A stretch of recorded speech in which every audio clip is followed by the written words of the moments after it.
Sound check 1 2 3। क्या हाल चाल है मेरे प्यारे बच्चों। आज हम पहुंच चुके हैं चैप्टर सेकंड की 12th क्लास के अंदर, यानी 12th वीडियो के अंदर पहुंच गए हैं। अभी तक हमने इस चैप्टर में पढ़ लिया है इलेक्ट्रोस्टैटिक पोटेंशियल का, सब कुछ पढ़ चुके हैं।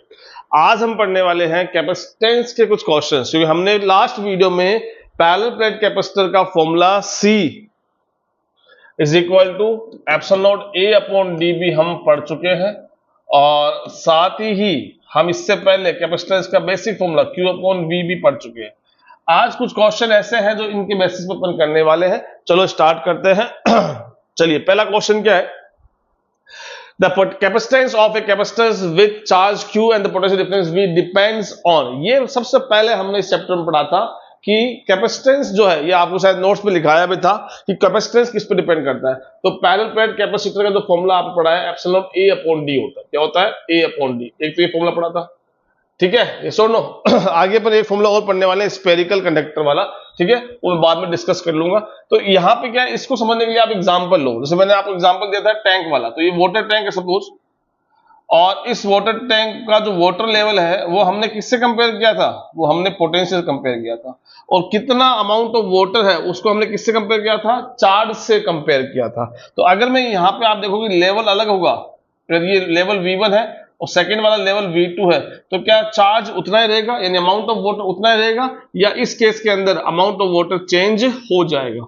ठीक है, लेकिन यहाँ पे क्या हो रहा है, मैं V1 को चेंज कर रहा हूँ, Q1 चेंज हो रहा है, V1 को चेंज कर रहा हूँ यानी V को चेंज कर रहा हूँ, Q चेंज हो रहा है। लेकिन अगर मैं इस टैंक की कैपेसिटी पूछूं, जैसे हम क्या बोलेंगे उस केस में, कंडक्टर केस में कैपेसिटेंस बोलेंगे, ठीक है, वो आपका क्या बना हुआ है? कांस्टेंट। मतलब अगर पानी इतना है तब भी इसकी कैपेसिटी 500 लीटर है, अगर पानी इतना है हाफ है तो भी इसकी कैपेसिटी आपकी 500 लीटर है, और पानी अगर फुल है तो भी इसकी कैपेसिटी आपकी 500 लीटर ही रहेगी। यानी उसके कैपेसिटी पे कोई फर्क नहीं पड़ेगा, लेवल चाहे ऊपर नीचे आपका होता रहे। यानी ये Q और V पे डिपेंड नहीं करता है, ठीक है, ओनली Q पे डिपेंड भी नहीं करता है, ओनली V पे डिपेंड नहीं करता है, केवल किस पे डिपेंड करता है? ज्योमेट्री पे। तो यहां दिख रहा है आपको कैपेसिटेंस उन प्लेट्स के एरिया पे डिपेंड करता है, उसकी ज्योमेट्री हो गई है, और उन प्लेट्स के बीच से जो गैप है उस पे डिपेंड करता है, प्लस एक उसके मीडियम पे डिपेंड करता है। तो यहां जो ऑप्शन बैठता है वो कौन सा बैठता है? बी बिल्कुल सही बैठता है, ठीक है। ये आपका फर्स्ट क्वेश्चन नीट 2024 का हो गया। अगला क्वेश्चन है NEET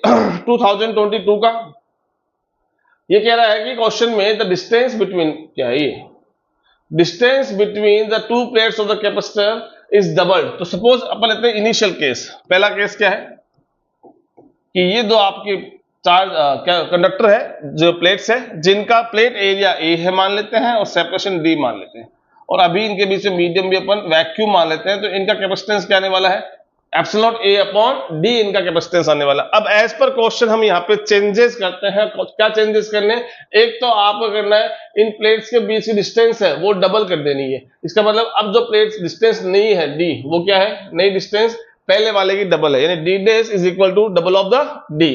the area of the each plate is half. पहले वाला एरिया क्या था आपका? A था, और अब इस एरिया को आपने, जो नया एरिया है A डैश, उसको आपने A/2 कर दिया। तो अब कैपेसिटेंस भी ऑब्वियसली है, कैपेसिटेंस C पे और D पे डिपेंड करता है, तो वो डिपेंड इस पे करता है, तो क्या होगा? इसकी वैल्यू में चेंज आएगा। तो नया कैपेसिटेंस क्या आ गया? C डैश आ गया।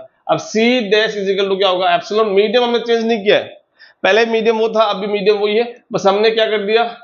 एरिया चेंज कर दिया, और सेपरेशन बिटवीन प्लेट्स हमने चेंज कर दी। तो C dash is equal to epsilon. A dash कितना हो गया आपका? A/2 हो गया, डिवाइड बाय D कितना हो गया? 2D हो गया। अब ये 2 जाएगा नीचे, तो एप्सिलॉन A अपॉन ये 2 गया डिवाइड में, तो 2 इंटू 2 कितना हो गया? 4 हो गया। तो अब यहां आप नोट करोगे कि दैट दिस टर्म, ये क्या था आपका? Initial capacitance C। तो C dash is equal to, ये तो आपका C रह गया पुराने वाला, डिवाइड में क्या आ गया? 4। तो आपका नया कैपेसिटेंस पहले से 4 टाइम डिक्रीज हो गया। ऑप्शन नंबर D आपका करेक्ट आ जाएगा। बड़ा इजी सा क्वेश्चन था। चलिए आगे चलते हैं। ये CBSE 2017 कंपार्टमेंट में क्वेश्चन आया हुआ है, जिसमें कह रहा है capacitor of unknown capacitance is connected across the battery of V volt. यानी एक तो आपका पोटेंशियल अननोन हो, सॉरी कैपेसिटेंस अननोन हो गया पहली बात तो। फिर कह रहा है charge of 120 microcoulomb is stored in it. उस केस में उस पर चलो अपन साथ साथ क्वेश्चन दे रखा है उसके हिसाब से अपन चलते हैं। केस 1 कि आपका ये कैपेसिटेंस है, कैपेसिटर है, जिसको V वोल्ट की बैटरी से हमने जोड़ा, ये V वोल्ट की बैटरी लीजिए, जिससे इसके पास इनिशियल केस में 120 माइक्रोकूलम चार्ज आ गया, कैपेसिटेंस अननोन है, C मान लेते हैं, ठीक है जी। When the potential across the capacitor is reduced by 40, अब जितना भी है, अभी केस 1 में जितना भी है, ये कह रहा है कि अब आप इसको रिड्यूस कर दो, कितना रिड्यूस कर दो, रिड्यूस बाय 40, मतलब जितना भी है उसमें से 40 माइनस कर दो, ना कि 40 तक लेके आओ। यानी अब सेकंड केस के अंदर आपका कैपेसिटर वही है तो कैपेसिटेंस चेंज नहीं होगा, कैपेसिटर में आप कुछ चेंज नहीं कर रहे, ना एरिया चेंज कर रहे हैं, ना डिस्टेंस चेंज कर रहे हैं, ना मीडियम चेंज कर रहे हैं, तो आपका कैपेसिटेंस पहले भी C था, अब भी आपका कैपेसिटेंस C ही रहेगा। लेकिन आपने क्या कर दिया, इसके अक्रॉस जो बैटरी थी, यानी जो पोटेंशियल डिफरेंस अप्लाई किया था, वो पहले जितना था उसको कम कर दिया, कितना कर दिया, V-40 कर दिया, ठीक है। अब इस केस में जो इसके पास चार्ज स्टोर था वो कम हो गया, तो अब इस केस में Q2 हम लेते हैं चार्ज, जिसकी वैल्यू कितनी हो गई है, पहले से कम होके 40 माइक्रोकूलम हो गई है। वेरी गुड, कितनी हो गई है, 40 माइक्रोकूलम। तो अब आपसे क्या पूछ रहा है, calculate the V and the C unknown capacitor. देखो बेसिक मैथमेटिक्स हो या बेसिक अपन फिजिक्स पढ़ते हैं कि जब भी ऐसे न्यूमेरिकल आते हैं जहां पे अगर आपके पास दो अननोन क्वांटिटीज होती है तो एटलीस्ट आपके पास दो इक्वेशन बननी ही चाहिए। तो एक इक्वेशन में केस 1 से बनाऊंगा, एक इक्वेशन में केस 2 से बनाऊंगा, और उनका यूज करके मैं C और V की वैल्यू फाइंड आउट करूंगा। तो केस 1 से क्या बनेगा, आप सब जानते हो Q इक्वल टू क्या होता है, CV होता है। तो यहाँ पे इस केस में Q की वैल्यू Q1 होगी, C की वैल्यू नहीं पता, V की वैल्यू होगी। इक्वेशन नंबर 1 छोड़ दो। सेकंड केस में जाओ, Q की Q2 हो गया, Q1 की वैल्यू पता है हमें 120, यूज करेंगे अपन। Q2 इज इक्वल टू क्या हो गया, C और V इस कितना है 40 माइनस, ये इक्वेशन नंबर 2 बन गई। आगे बात समझ में, आप चाहो तो यहाँ पे Q1 की वैल्यू पुट कर दो, दैट इज 120 माइक्रो, और Q2 की वैल्यू कितनी है, दैट इज 40 माइक्रो, ठीक है। अब मैंने क्या करना है, मुझे C V निकालना, तो मैं क्या करता हूं, पहले डिवाइड करता हूं, तो C से C हट जाएगा, V की वैल्यू मेरे पास पहले आ जाएगी, तो मैं इक्वेशन 1 और 2 का यूज करता हूं। कैसे, 120 माइक्रोकूलम को डिवाइड कर दिया मैंने 40 माइक्रोकूलम से, और इधर क्या आ गया आपका C इंटू V, उधर आ गया C V-40, इक्वेशन 2 से 1 को डिवाइड कर दिया, इक्वेशन 2 से 1 को मैंने डिवाइड कर दिया। अब यहाँ पे कैपेसिटेंस C कैंसिल हो गया, यहाँ पे ये माइक्रो कैंसिल हो गया, और ये कितना बच गया, 3 बच गया। यहाँ पे क्रॉस मल्टीप्लाई किया तो 3 इंटू V, 3V बन गया, -40 इंटू 3 -120 बन गया, इधर कितना बच गया आपका, V बच गया। इसको इधर भेज दो, इसको इधर लेके जाओ, तो ये 3V माइनस V 2V बन जाएगा, और ये कितना बन जाएगा 120, तो यहाँ से V कितना आ गया, 60 वोल्ट आ गया। तो मेरे पास V का आंसर आ गया। अब मुझे क्या करना है, इस इक्वेशन 1 में यूज कर लूं, तो इक्वेशन 1 में कितना था, 120 माइक्रो था, इज इक्वल टू C मुझे पता करना था, और V कितना है आपका 60 है, कितना है, V 60 है। तो 60 से ये क्या हो गया, 2 टाइम कैंसिल हो गया, तो मेरा C आ गया 2 माइक्रोकूलम। ये आपके दोनों आंसर आ गए। आई होप आपको समझ। अगला क्वेश्चन जेईई मेंस 2019 अप्रैल का है। इसमें देखो दे रखा है 2 प्लेट्स है जिनके ऊपर चार्ज, अब देखो ऐसे क्वेश्चन भी आते हैं, एक पे चार्ज है 2 माइक्रोकूलम और एक पे 4 माइक्रोकूलम है, ठीक है। और आपसे पूछ रहा है कि इन दोनों प्लेट्स के अक्रॉस कितना पोटेंशियल डिफरेंस डेवलप हुआ है। तो ये लेट इसका V1 पोटेंशियल मान लेते हैं, इसका V2 मान लेते हैं, ये चार्ज Q1 हो जाएगा और ये चार्ज Q2 हो जाएगा। अब हम क्या करेंगे, जो हमारा बेसिक डेरिवेशन था कि the capacitance of A parallel plate capacitor, उसी में हम चलते हैं और इस पॉइंट का हम कैपेसिटेंस निकालते हैं। तो क्या होगा, यहां कैसे निकालो कैपेसिटेंस, प्लस वाला बनाएगा आउटवर्ड्स, यानी इलेक्ट्रिक फील्ड हो गया पहले वाले का, आउटवर्ड्स बनाएगा, और ये भी प्लस है इस बार, तो ये बनाएगा आउटवर्ड्स, तो ये इधर बनाएगा। तो यहां आपको दिख रहे हैं 2 इलेक्ट्रिक फील्ड दिख रहे हैं, E2 और E1, ठीक है।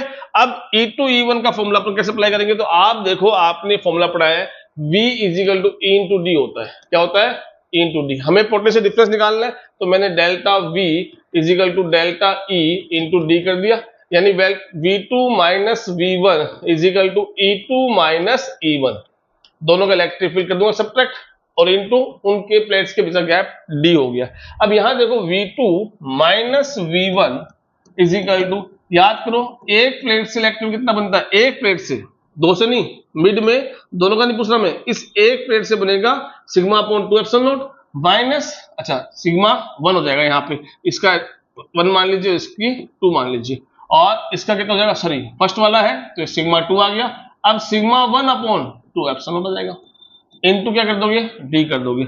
अब यहाँ पे क्वेश्चन में चार्जेस पता है, तो इस इक्वेशन को चार्ज में करते हैं चेंज, तो चार्ज क्या होता है, सिग्मा क्या होता है, चार्ज अपॉन एरिया, तो यहाँ पे चार्ज अपॉन एरिया आ गया, माइनस यहाँ भी चार्ज अपॉन एरिया आ गया और इनटू डी।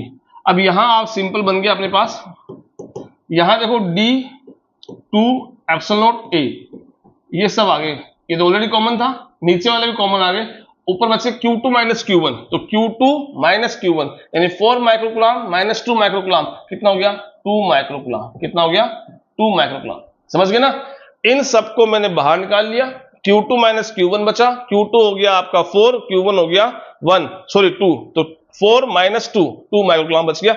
इस 2 से इस 2 को कर दो, आप कैसे कर दो, ये कुलाम है तो ये यूनिट अपन हटा देंगे, तो अपने पास क्या बचा, अपने पास V2 minus V1 is equal to, V2 minus V1 is equal to क्या बच गया अपने पास, D upon epsilon naught A micro. अब पोटेंशियल डिफरेंस निकाल रहे हैं अपन है ना, तो माइक्रो इसको रखो एक बार ऐसे, अब यहाँ पे आ जाओ, माइक्रो छोड़ दो इसको, ये हो गया, ये कॉलम है, ध्यान रखना। अब ये क्या है, ये 1 अपॉन सी है, याद है formula, C is equal to होता है epsilon naught A upon D, और अगर मैं इसको उल्टा कर दूं, D upon epsilon naught A is equal to क्या होता है 1 अपॉन सी, तो ये हो गया 1 अपॉन सी माइक्रो हो गया। अब V2 माइनस V1, ये माइनस यहाँ पे, ठीक है, इज इक्वल टू सी की वैल्यू रखी 1 माइक्रो कुलाम इनटू, फिर ये माइक्रो रह गया फैराड, सॉरी माइक्रो से माइक्रो कैंसिल हो गया, 1 अपॉन 1, तो 1 वोल्ट आपका आंसर आ गया। तो इस हिसाब से अपना ऑप्शन कौन सा हो गया, बी ऑप्शन करेक्ट हो गया। चलिए अभी अगला क्वेश्चन दे रखा है, the force of the an act on a charge particle place the 2 plates of A, ठीक है, क्वेश्चन कह रहा है कि देखो 2 प्लेट्स है, ये दोनों प्लेट्स मिलके एक चार्ज पार्टिकल है जिसपे 10 न्यूटन फोर्स लगा रही है, कितना लगा रही है, 10 न्यूटन फोर्स लगा रही है, ठीक है।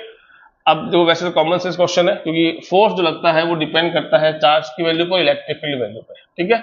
अब ये कह रहा है कि हमने एक प्लेट को यहां से हटा दिया, इलेक्ट्रिक फील्ड क्या हो जाएगा आपका, पहले से हाफ हो जाएगा, चार्ज तो वही रहेगा, तो फोर्स भी क्या हो जाएगा आपका पहले से हाफ हो जाएगा। तो यहां से सीधे से क्वेश्चन अपने क्या है, 10 से आंसर क्या जाएगा 5 न्यूटन आ जाएगा, ठीक है। इतना सा क्वेश्चन था।